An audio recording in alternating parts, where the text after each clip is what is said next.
So in the last class we have seen about the full adder. Okay, so what was the disadvantage in half adder? It was able to add only 2 bits. So for that we have gone to the full adder. Okay, in full adder we were able to add only 3 bits. Suppose if I want to add 4 bits or 8 bits, then in that case I have to go in for the binary adder, or it is nothing but a parallel adder. Okay, now suppose if I want to add two 4-bit numbers, okay, A0, A1, A2 and A3, and the other number is B0, B1, B2 and B3. If I want to add these two numbers, when I am adding A0 and B0, I will get the sum as S0. A1 and B1 means I will get the, whenever I am going to add this, I may get a carry, so that is C1. So whenever I am going to add these two numbers, I will get the sum as S1. Similarly here, whenever I am getting S1, I will get a carry C2. Similarly here, S2 and I will get a carry C3.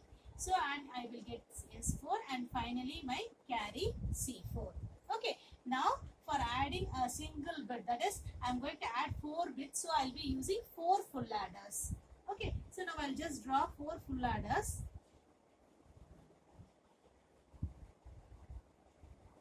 So what will be the inputs to it? It is A0, B0, A1, B1, A2, B2 and A3, B3. Similarly, if you check the output, what will be the output? It is S0, S1, S2 and S3, and final your carry will be there. So here I am going to use 4 full adder. So what are the inputs for the full adder? It is going to be 3 inputs, A0, that is A, B and C. So I am going to give the C here. So you will have 3 inputs. What is the output? You will have 2 outputs. One is sum, another is carry. Okay, now here the carry, whatever you are going to get from S0, it is going to propagate it to the next stage. Similarly from S1, it is going to propagate it through the next stage, right? So from here I am just taking the carry and feeding as the input for the second full adder. Similarly, the carry from the second full adder goes to the third full adder. Similarly, from here it goes to this.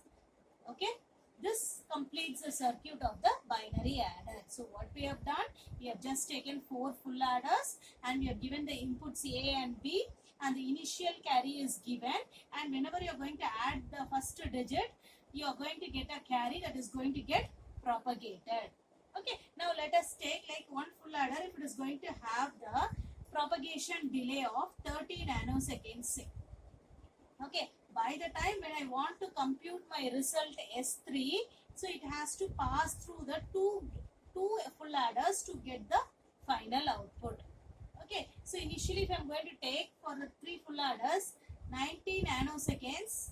Okay, but after, if I am giving the 30 nanoseconds, after propagation delay of 30 nanoseconds only, I can get my output and this Cout will come out. Okay, so the main drawback in case of this is the propagation delay. Okay, because my S3 output, it depends upon the propagation delay of these two. For the data to acquire, then only this sum will be coming out. So it requires, as per this data, it requires a propagation delay of 120 nanoseconds. Okay, so when just like that I cannot get my S3 output. It has to propagate through the 2 full adders, and after that only this S3 will give its output after 30 nanoseconds. So 120 nanoseconds is the propagation delay. Now we will see how you can incorporate this in a IC pin. Okay, now all this entire circuit, if you could see, so you can incorporate in the IC. All 4 full adders what we have seen, it is going to get incorporated in the IC called as 74LS83, or it is 74LS283. Okay, now what will be the inputs? It is A0, A1, A2, A3. Similarly, B0, B1, B2 and B3. So So what is going to be your sum? It is S0, S1, S2 and S3. Okay, now this is going to be nothing but your, you will have your input carry, and in the last diagram where I am saying initially there will not be any carry, so you will take your C as 0.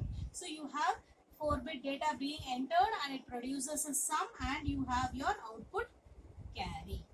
Okay, now this facilitates 4-bit parallel adder. Okay, now if I want to draw it as a 8-bit parallel adder, then in that case what you have to do? The C out will be the C in for the next one, and I will have one more IC. So it is still A3, so it is A4, A5, A6, A7. Similarly for B, that is B4, B5, B6, B7, and you will have your final output carry here. So thus you can design your own circuit by series combination. Okay, so S4, S5, S6 and S7. So now this 2 circuit completes the IC pin of 8-bit adder. Okay, so that is the advantage of using this parallel adder. Any number of bits you want, you can add accordingly by cascading it.